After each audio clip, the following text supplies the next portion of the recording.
Chers frères et sœurs en Christ, bonjour. Aujourd'hui, nous allons étudier l'essence de l'homme, comment l'homme est constitué. Et donc, si nous connaissons vraiment ces choses, pour être en relation avec Dieu, c'est vraiment facile. Et donc, d'abord, nous allons lire Genèse chapitre 2, le verset 7. L'Éternel Dieu forma l'homme de la poussière de la terre, et il souffla dans ses narines un souffle de vie, et l'homme devint un être vivant. Et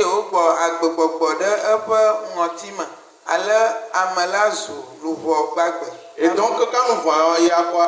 Dieu a pris la terre, il a formé l'homme. Et donc, on peut dire que l'homme est formé de la poussière ou bien du sol, de la terre. Et donc, en deuxième position, pour que l'homme devienne un être vivant, Dieu a mis quoi? Le souffle de vie.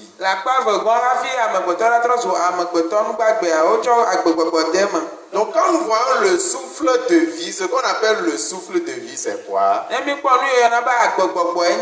On peut diviser le souffle de vie là en deux parties. Il y a l'âme, notre âme, l'âme. Et puis il y a quoi? L'esprit, l'esprit de Dieu. Et donc l'esprit de Dieu, c'est l'Esprit Saint. Et donc c'est ça qui constitue le souffle de vie. Et donc c'est ça qui constitue l'homme. Donc, nous pouvons dire que l'homme est constitué de trois entités. Donc le premier, c'est la chair. Deuxième, c'est quoi? L'âme. Et troisième, c'est quoi? L'esprit. Et donc ces trois choses constituent un être vivant. Et donc lorsque Dieu a créé l'homme, il l'a placé dans un jardin appelé Éden. Et donc Dieu a dit, tu ne vas pas manger le fruit de l'arbre qui est l'arbre de la connaissance du bien et du mal. Et donc il dit quoi? Le jour où tu vas manger du fruit de cet arbre-là, tu vas mourir certainement. Mais nous pouvons constater que l'homme a mangé le fruit de cet arbre-là. Et donc quand nous voyons, est-ce que l'homme, le jour où il a mangé, est-ce qu'il est mort le jour-là? Donc si nous voyons charnellement, on peut dire que l'homme est vivant. Parce que s'il est mort, comment est-ce qu'il a donné naissance à des enfants jusqu'à aujourd'hui? Mais est-ce que nous allons dire que Dieu a menti? Non, Dieu ne peut pas mentir. Dieu a dit le jour où ils vont manger le fruit de cet arbre-là, ils vont mourir certainement. Donc, on peut le voir dans Genèse chapitre 2, le verset 17. Donc dans Genèse 2, verset 17, si vous mangez le fruit de l'arbre de la connaissance du bien et du mal, vous allez mourir certainement. Et donc, mais qu'est-ce qui s'est passé? Je vais vous expliquer très bien, vous allez comprendre. Au fait, ce qu'on appelle la mort, c'est quoi? La mort, c'est la séparation. Donc, quand on dit mort, ça veut dire séparation. Et donc, quand nous voyons ici, nous allons voir quoi? Il y a trois entités. Donc, lorsque nous vérifions dans la Bible, on peut voir dans Matthieu 10, le verset 28. Regardons un peu Matthieu 10, le verset 28. Il est dit, ne craignez pas ceux qui tuent le corps et qui ne peuvent tuer l'âme. Craignez plutôt celui qui peut faire périr l'âme et le corps dans la géhenne. Eye migavon amesiwo le ŋutilã wum eye womate ŋu awu luʋɔ la o. Ke boŋ mivɔ̃ amesiwo ate ŋu atrɔ luʋɔ kple ŋutilã sia le dzomavɔʋe me. Donc ici on dit quoi? Tuer le corps et ne pas tuer l'âme, ou bien tuer le corps et tuer l'âme. Fi ya ƒo nuƒo kuro awu ŋutilã kple womawu luʋɔ. Wagba wu ŋutilã wagba wu luʋɔa tsã. Donc quand nous voyons, c'est-à-dire qu'on a parlé du corps et de l'âme. Woƒo nuƒo tso ŋutilã kudo luʋɔ ŋuti. Et donc j'ai déjà dit quoi? La mort c'est quoi? C'est la séparation. Megblɔ be yi bena ekue nyi bena mamara. Donc quand nous voyons le corps, la mort du corps c'est quoi? C'est lorsque l'âme est séparée du corps, alors on peut dire quoi? Le corps est mort. Ne mi gbɔ ŋutilã ƒe kue nye nuka ne gayime ye amea mara ŋutilã mara luʋɔa mara tso ŋutilã gbɔ game amea kue ma. Donc généralement quand nous voyons la mort que l'homme dit, la mort c'est quoi? C'est la mort du corps. Ne mi gbɔ eku yi ke amegbetɔwo gblɔna egbea godoa enye ŋutilã ƒe ku. Et cette expression là on dit quoi? Il a rendu l'âme. Eye nɔnɔme ya mi gblɔna be etsɔ eƒe luʋɔ na. Donc ça dit quoi? L'âme s'est séparée du corps. Egɔme bena luʋɔa edo go ɖa le ŋutilã me. Mais ici, quand nous voyons, on dit quoi? Ne craignez pas celui qui peut tuer le corps et ne peut pas tuer l'âme. Ofi ya gblɔ be ŋugbavɔ ame yi ke ate ma wu ŋutilã vɔ mate ma wu gbɔgbɔ. Mais craignez plutôt celui qui peut tuer et le corps et l'âme. Vɔ miavɔ ame yi ke la te ma wu ŋutilã kple gbɔgbɔa sia. Donc ça veut dire que l'âme aussi peut mourir. Egɔme be luʋɔa tsã la te ku. Comment l'âme meurt? Leke luʋɔa ku na? On va voir. Miakpɔe. Jean chapitre 6. Yohanes ƒe agbalẽ tame 6.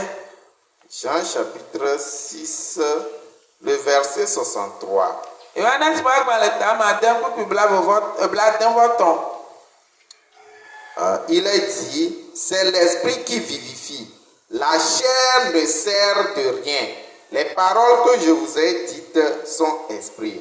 Egblɔ be gbɔgbɔ la gbɔ agbe ŋutilã menyo na naneke o. Nya siwo megblɔ na mi la gbɔgbɔ me kple agbe wònye. Donc ici on dit quoi? C'est l'esprit qui vivifie. Fi ya wo bena gbɔgbɔ ye gbɔ agbe. L'esprit vivifie quoi? Gbɔgbɔ gbɔ agbe nuka? Donc l'esprit vivifie quoi? L'âme. Gbɔgbɔ gbɔna agbe luʋɔa. Donc ça veut dire que sans l'esprit, l'âme est morte. Egɔme be ne gbɔgbɔa meli oa ke luʋɔa ku. Donc comment l'âme meurt? Leke luʋɔa ku na? Lorsqu'il n'y a pas l'esprit, l'âme meurt. Ne yi me ke gbɔgbɔa meli oa ke luʋɔa ku. Donc qu'est-ce qui s'est passé? Nu kae dzɔ? Donc avec Adam et Ève, qu'est-ce qui s'est passé? Kudo Adam kple Eva nu kae dzɔ? Donc lorsqu'ils ont mangé le fruit de la connaissance du bien et du mal, Eye woɖu si dzedze nyui kple vɔ ƒe kutsetsea. donc ça veut dire qu'ils ont péché. Egɔme be wowɔ nu vɔ̃. Donc le péché est entré. Nu vɔ̃ aɖewo me. Or, le péché et l'Esprit Saint ne peuvent pas demeurer ensemble. Vɔ nu vɔ̃ kudo gbɔgbɔ kɔkɔe wo mate ma nɔ duo. Donc cet esprit est appelé Esprit Saint. Gbɔgbɔa woyɔe be gbɔgbɔ kɔkɔe. Donc l'Esprit Saint et le péché qui est sale, ils ne peuvent pas être ensemble. Gbɔgbɔ kɔkɔe kudo nu vɔ̃ yi ke ne nye nu ƒoɖi wo mate ma nɔ duo. Donc ça veut dire quoi? L'Esprit a quitté. Egɔme be gbɔgbɔa dzo. Lorsqu'ils ont mangé le fruit de la connaissance du bien et du mal. Eye woɖu atikutsetse yi dze asi nyui kple vɔ̃a. Donc quand l'Esprit a quitté, le péché a pris la place. Eyi gbɔgbɔa dzoa nu vɔ̃a xɔ nɔƒea.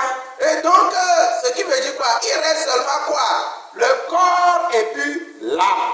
Eya gɔme ɖe enyi bena ekpɔtɔ ŋutilã kudo luʋɔa ko. Donc c'est pourquoi le corps est vivant. Pourquoi? Parce qu'il y a encore toujours quoi? L'âme dans le corps. Donc le corps est toujours vivant. Eya wɔ bena ŋutilã kpɔtɔ le agbe elabe luʋɔa kpɔtɔ le ŋutilã me ta ŋutilã kpɔtɔ le agbe. Leur âme est morte. Vɔ woƒe luʋɔa ku. Donc Dieu, quand il voit l'âme est mort, on dit que la personne est morte. Ne ma wo ya kpɔ luʋɔa kua wo ba ame aku. Mais nous, quand nous voyons le corps mourir, on dit que la personne est morte. Ba miawo ya ne gɛmɛ mi kpɔ be ŋuti la kua ye mi gblɔna be ame aku.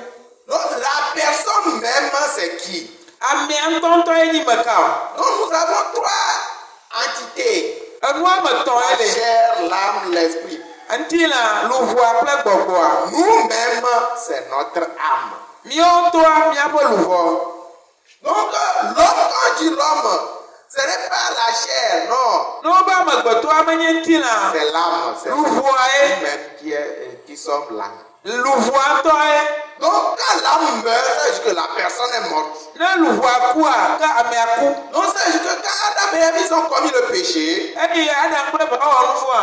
le péché a pris la place de l'esprit, Luʋɔa va xɔ gbɔgbɔa ƒe teƒe. leur âme est morte. Woaƒe luʋɔa ku. Donc ça veut dire qu'ils sont morts. Egɔme be woku. Donc le jour où ils ont mangé de ce fruit-là, ils sont morts. Gbe woɖu kutsetse ya la woku. Donc l'esprit est séparé de l'âme. Luʋɔa gbɔgbɔa ma ɖa tso luʋɔa ŋuti. On va voir Romains chapitre 5, Míakpɔ Romatɔ ƒe agbalẽ tame atɔ̃. le verset 12. Kpukpui ame wuieve. On va voir un peu. Et c'est pourquoi, comme par un seul homme, le péché est entré dans le monde, et par le péché, la mort, qu'ainsi la mort s'est étendue sur tous les hommes, parce que tous ont péché. Eya ŋuti, ale si to ame ɖeka dzi nu vɔ̃ la va keke ame eye to nu vɔ̃ me ku la va eye nenema ku la va to amewo katã dzi yi esiwo katã wowɔ nu vɔ̃. Donc le péché entraîne la mort. Nu vɔ̃a eyɔna ku. Donc en d'autres mots, le péché fait quoi? On se sépare complètement de l'esprit de Dieu. Ewa bena ego bubu me ya nu vɔ̃a wɔnɛ bena mie ma na ɖe tso Mawu ƒe gbɔgbɔ Donc, gbɔ. on peut voir la personne vivante comme ça, mais Dieu dit quoi? La personne est morte. Ate kpɔ amea le agbe leke avɔ Mawu ya le gblɔ be amea ku. Beaucoup de gens vont à l'église. Ame gbogbo le yi tsɔtsi. Ils disent qu'ils adorent Dieu. Wo be yewo le subɔ Mawu. Ils appellent le nom de Dieu. Wo le yɔ Mawu ƒe ŋkɔ. Mais ils disent qu'ils sont des pécheurs. Wo le gblɔ be yewo nye nu vɔ̃ wɔlawo. S'ils sont pécheurs, ça veut dire qu'ils sont morts spirituellement. Ne wonye nu vɔ̃ wɔla gɔme woku le gbɔgbɔ me. Ah donc, même s'ils appellent le nom de Dieu, mais ils sont morts. Wo gba le yɔ Mawu ƒe ŋkɔ tsã woku. Pourquoi? Nu ka ta? Le péché, ça veut dire quoi? C'est attaché à quoi? À la mort. Nu vɔ̃a gɔme be etsã ɖe eku ŋuti. Je vais vous expliquer. Ma ɖe me na mi. Par exemple, nous avons Coca-Cola. Ekpɔɖeŋu Coca-Cola le. Et donc, quand nous voyons dans ce bocal-là, il y a la boisson Coca-Cola. Ne mi kpɔ atukpa ya me aha Coca-Cola le me. Et puis, on a écrit dessus Coca-Cola. Ye woŋlɔ ɖe edzi be Coca-Cola. Donc, on va appeler ça comment? Coca-Cola. Wola yɔ be leke Coca-Cola. Mais après, maintenant, le liquide là, on a versé ça dans un bol. Ifia wo va ɖɔli aha ya kɔ ɖe kɔpu ɖe me. On n'a rien écrit dans ce bol-là. Mais on va dire quoi? C'est un bol de quoi? Coca-Cola. Wo meŋlɔ ŋdeke le kɔpua dzi o, ela gblɔ be Coca-Cola be kɔpu ye. Maintenant, la même bouteille. Atukpa ma ke ya. Maintenant, on met quoi dedans? Wo de nu ka me. On met de l'huile dedans. Wo de ami ye me. Mais sur le bocal, on a écrit Coca-Cola toujours. Vɔ le goma dzia woŋlɔ Coca-Cola ke ɖe dzi. Donc, on va l'appeler comment? Leke wa yɔ? Coca-Cola ou bien huile? Wola yɔ be Coca-Cola alo ami. On va l'appeler huile. Wola yɔ be ami. Même s'il y a dessus Coca-Cola, mais c'est ce qui est dedans qui porte le nom, qui donne le nom. Donc on voit Coca-Cola la tukpa ya di ba enu kene la tukpa me ya ye do ŋkɔ. On va l'appeler bouteille d'huile. Wola yɔ be ami ba tukpa. Ici, on va l'appeler bouteille de Coca-Cola. Fi yɔ la gblɔ be Coca-Cola ba tukpa. Donc, ce n'est pas l'écriture dessus qui montre que c'est ça. Menye nu ko ŋlɔ ɖe nua dzi ayi le desi C'est o. le contenant même, ce qui est dedans là, c'est ça qui détermine la chose. Enu kentɔ le nua me eye ɖena nua fiana. Donc, on peut dire que le liquide qui est dedans là, c'est comparé à nous, notre âme. Miate gblɔ bena enu yi ke ne le atukpa ya me eye nyi miaƒe luʋɔ. Mais maintenant, le bocal qu'on voit ici, C'est quoi? C'est notre corps. wa atukpa yi ke mi le kpe nyinya ƒe ŋuti la.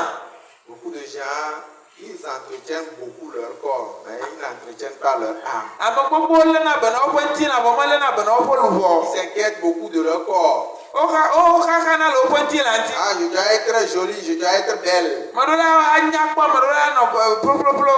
Mais ils n'entretiennent pas leur âme. Vɔ wo medzrena woƒe luʋɔ ya ɖo. Donc, quand nous voyons l'âme, c'est ce qui est à l'intérieur de nous. Ene mi kpɔ luʋɔ nye nu yi ke le eme na mi. Nous-mêmes, c'est notre âme. Míawo ŋutɔ míaƒe luʋɔ ye. Ah, donc si l'âme meurt, c'est fini. Ne luʋɔa ku avɔ.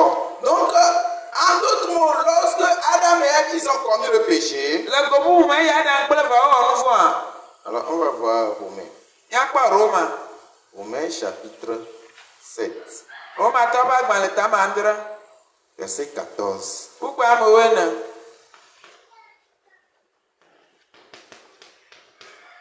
Donc, il est dit ici, Egblɔ be. nous savons en effet que la loi est spirituelle, mais moi je suis charnel, vendu au péché.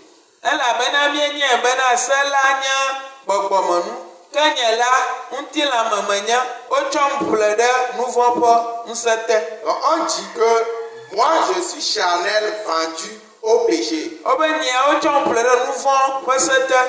Donc, ça veut dire que cette personne-là, il ne peut que faire le péché tout le temps. Eɖe fia be ame ya nu vɔ̃ ko anɔ wɔ ga sia game. Donc, quel que soit tout ce qu'on lui demande, même s'il décide de ne pas commettre péché, il va commettre péché. Nu sia nu yi ke wobia nɛ, ne wogblɔ be ŋugba wɔ nu vɔ tsa, ela wɔ nu vɔ. Donc, dis quoi? Je suis charnel, je suis vendu au péché. Menye ŋutilãme ye wosam na nu vɔ̃. Et que l'esprit a quitté, le péché a pris place. Eye gbɔgbɔ kɔkɔe doa, nu vɔ̃ xɔ eteƒe. Mais Dieu ne peut pas communiquer avec nous tant qu'il y a le péché. Mawu mate ma ƒo nu kple mi eyi me ke nu vɔ̃ le o. Alors, qu'est-ce qu'il faut faire?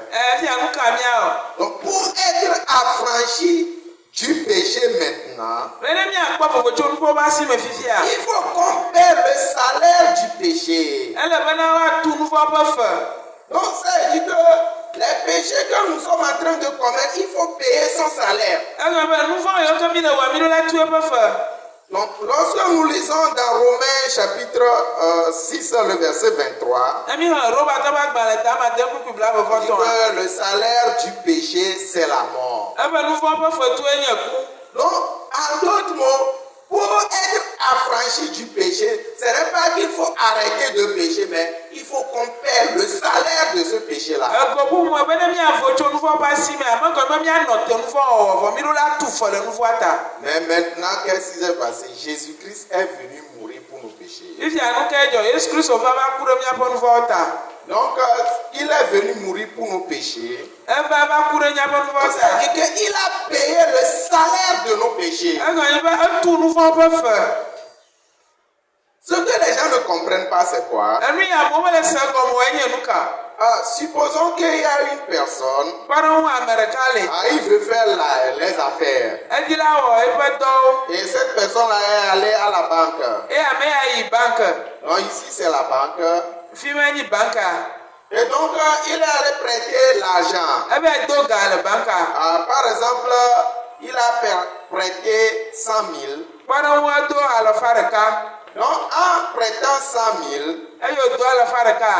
les banquiers, ils vont écrire dans leur banque, il y a la personne A qui est venue prêter l'argent chez nous. Bankitɔ la ŋlɔ ɖe woƒe kaye me bena ame ya leke va do ga le mía gbɔ. Et donc, lui aussi, quand il va faire les comptes, il mettra dans son cahier, j'ai prêté 100 000 à la banque. Ne tsɔ la wɔ akɔnta, ela ŋlɔ ɖe eƒe kaye me be medo alɔfa ɖeka le banke. Donc, la banque B, j'ai prêté 100 000 chez la banque B. Medo ga le banke B me alɔfa ɖeka. Donc, tout le temps, il va essayer de faire quoi?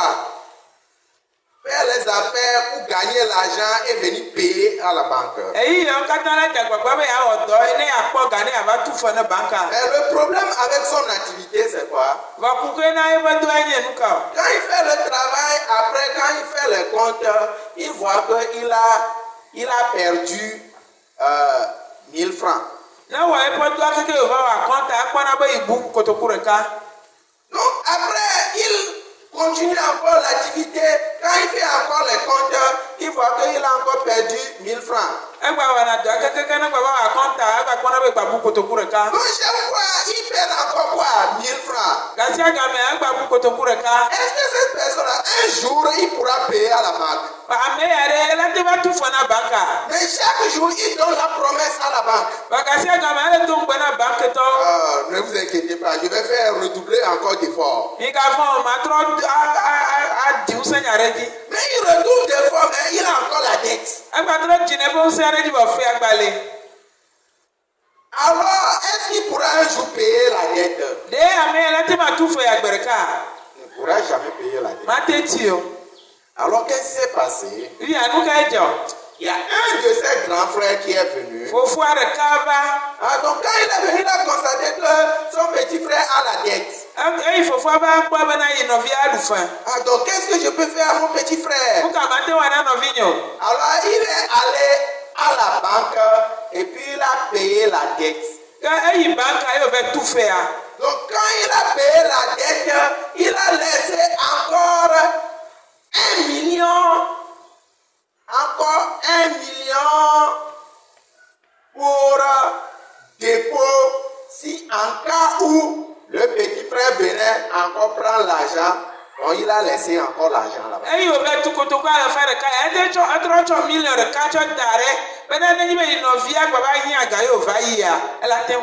Donc lorsqu'il a payé la dette, qu'est-ce que la banque fait?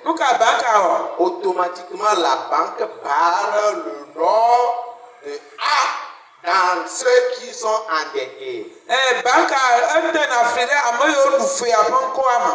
puis il met même 1 million, il y a 1 million en actif pour A. Donc il peut venir même prendre encore l'argent, il ne sera pas endetté. Le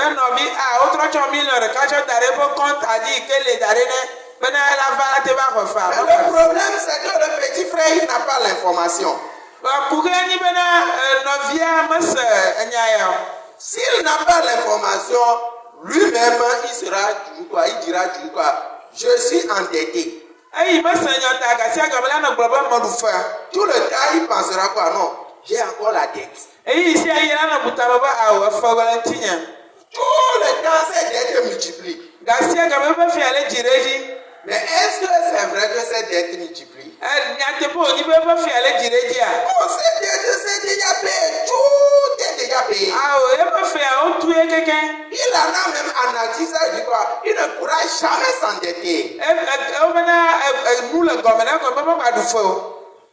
Alors, le grand frère, quand il est parti, il a envoyé quoi? Une lettre. Et dans cette lettre-là, il y a quoi? Les reçus de paiement, tout le dépôt, tout.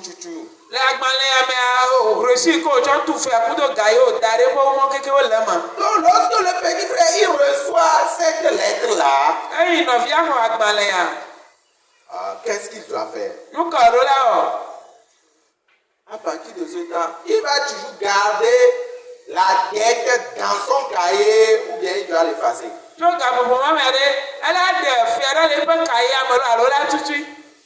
Donc, à partir de ce temps, il va effacer toute la dette. Je n'ai plus de dette. Et j'ai même l'argent en actif. Tout ça, je ne serai jamais endetté envers la banque. Donc, s'il lit la lettre, il comprend bien la lettre, alors il ne pourra pas garder la dette.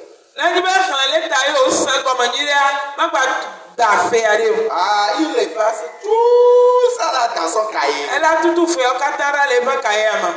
Mais s'il a la lettre et puis il garde toujours quoi? La dette dans son cahier, et puis tout le temps il travaille pour aller faire quoi? Payer la dette.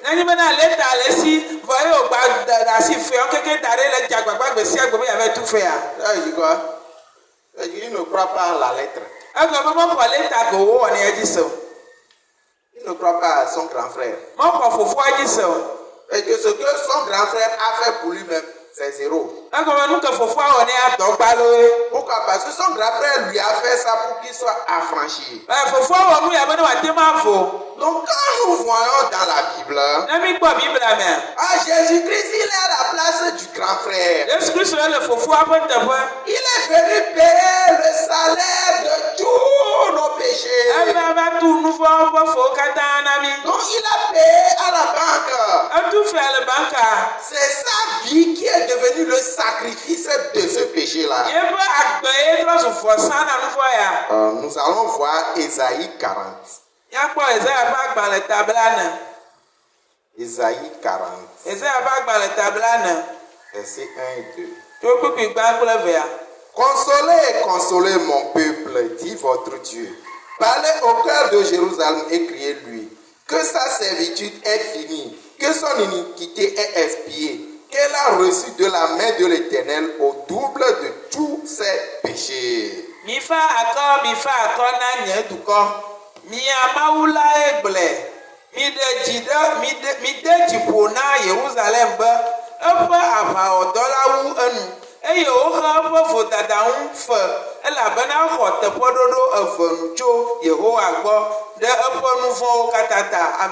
Donc ici la Bible dit quoi?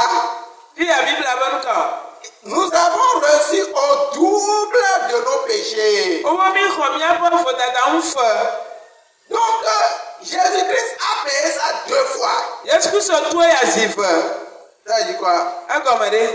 Même si tu commets encore péché là, tu ne pourras pas être endetté du péché. Beaucoup de gens disent non, ok, on comprend, Jésus-Christ a payé le salaire de nos péchés, mais si je commets encore le péché, comment je vais faire? Mais la Bible a dit qu'il a payé le double. Ça veut dire qu'on ne sera jamais endetté. Donc c'est comme il a même fait dépôt même. Donc même si tu commets le péché, tu ne pourras jamais être pécheur. Pourquoi? Parce que le salaire du péché est déjà payé. Donc c'est-à-dire quoi? Pourquoi Jésus-Christ il a fait ça? Si tu pouvais arrêter de pécher, alors il n'a pas besoin de payer le double du salaire. C'est-à-dire que quand nous voyons le système de travail du petit frère, il travaille toujours quoi? Ça va dans le négatif. C'est-à-dire que quand il travaille toujours, il y a la dette. Donc c'est-à-dire que si on payait seulement les 100 000, ça n'a pas résolu le problème de la dette. Pourquoi? Parce que son travail même, ça donne quoi? Le négatif. Donc c'est pourquoi le grand frère, pour pouvoir bien résoudre ça, il met quoi? Il a payé les 100 000. Il a encore payé une somme même pour laisser en dépôt.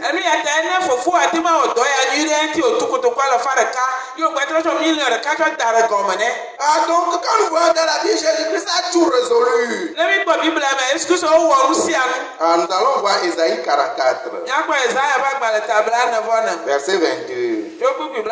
J'efface tes transgressions comme un nuage et tes péchés comme une nuée. Reviens à moi, je t'ai racheté.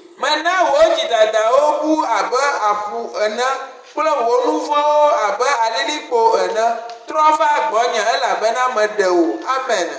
Donc ici, il dit que je t'ai racheté. Viens. Donc beaucoup de gens pensent qu'on doit prier pour que Dieu nous rachète. On doit prier pour que Dieu efface nos péchés. Non, mais ici on dit quoi? J'ai déjà effacé tes péchés comme la nuée. Je t'ai déjà racheté. Viens. Donc beaucoup de gens ne veulent pas aller dire quoi? Non, Dieu, attends d'abord, je vais effacer mes péchés. Dieu, il faut effacer mes péchés. Alors que Dieu, lui, l'a déjà effacé nos péchés.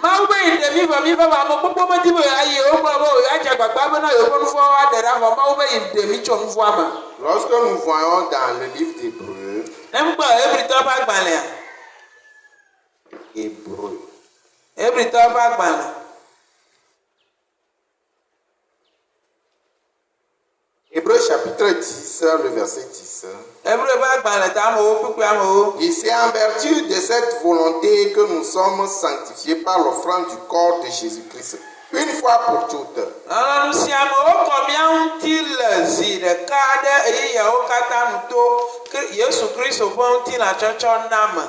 Amen. Donc on dit nous sommes sanctifiés une fois pour toutes. Wobe kɔ mía ŋuti zi ɖeka ɖe eyawo katã nu. Jésus-Christ a payé le salaire du péché une fois pour toutes. Yesu Kristo tu nu ƒe fia zi ɖeka ɖe eyawo keke nu. Donc aujourd'hui, on ne va plus demander encore à ce qu'il efface nos péchés. Ekpia mi magabia be nene gava tutu míaƒe nu vɔ o. Il faut croire en ça. Mi ɖo la xɔ eya dzi se. Le problème, c'est pas les gens ne croient pas. Kuxea nyi be nu ka amewo mele xɔe se o. Ils ont toujours dans leur cahier quoi la dette du péché. Le woƒe agbalẽa mea nu vɔ fea ƒe nu vɔ ƒe fea gbalẽ.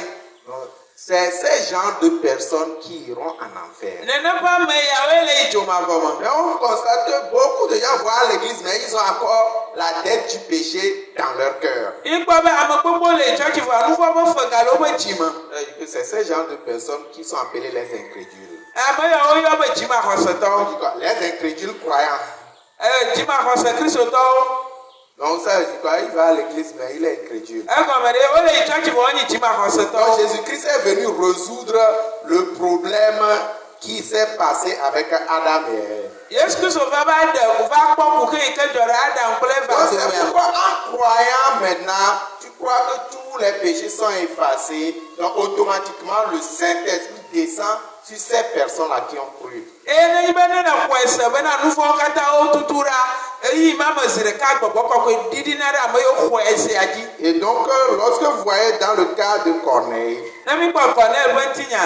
dans le livre des Actes, Le dɔwɔƒe agbalẽ mea. on dit que Acte 10, verset 43, Dɔwɔƒe agbalẽ ta amewo kpukpui tous bla. les prophètes rendent de lui le témoignage que quiconque croit en lui reçoit par son nom le pardon des péchés. Comme Pierre prononçait encore ces mots, le Saint-Esprit descendit sur tous ceux qui écoutaient la parole. Eya ŋuti nyagblɔɖilawo katã ɖi ɖase le bena ame sia ame si axɔ edzi ase la akpɔ nu vɔ keke to eƒe ŋkɔ la me. Et donc, lorsque Pierre a montré comment on reçoit le pardon des péchés, et quand ils ont cru, le Saint-Esprit est descendu sur eux. Abe ke Paulo ɖe fia ale yi ke woate ŋu akpɔ nu vɔ ƒe tsɔtsɔ ke eye woxɔe si agbɔgbɔ kɔkɔe ɖiɖi ɖe woa dzi. Alors, si vous croyez, le Saint-Esprit descend. Ne mi xɔe si agbɔgbɔ kɔkɔe la ɖiɖi. Si vous croyez que tous vos péchés sont effacés, le Saint-Esprit descend sur vous. Ne mi xɔe se be miaƒe nu vɔ kpatawo tutua agbɔgbɔ kɔkɔe la ɖiɖi ɖe mia dzi. Donc, la vie spirituelle, c'est croire en ce que Jésus-Christ a fait. Gbɔgbɔme ƒe agbea nyi be axɔ dɔ yi ke Yesu Kristo wɔ dzi se. J'espère que vous croyez vraiment en cela. Mo xɔe se be miaxɔ eya dzi se. Et que Dieu travaille dans votre vie. Eye Mawu la wɔ dɔ le miaƒe agbe me. Et nous allons voir la prochaine fois. Míado go nyisɔ. Je vais prier pour terminer. Míado gbe ɖa míawoe nu. Père des cieux, merci. Tu as envoyé Jésus-Christ pour mourir pour nos péchés. Nous avons une nature pécheresse, mais Jésus-Christ est venu mourir pour payer le salaire de nos péchés. Aujourd'hui, nous ne pouvons plus dire que nous sommes pécheurs, mais nous sommes devenus justes à travers le sacrifice de Jésus-Christ. Quiconque croit en ça reçoit le Saint-Esprit, devient enfant de Dieu, et le Saint-Esprit demeure éternellement avec nous. Je suis vraiment reconnaissant de ce que tu nous as déjà tout donné. Merci Seigneur, nous te confions tout. Nous avons prié au nom de notre Seigneur Jésus-Christ. Amen. Amen.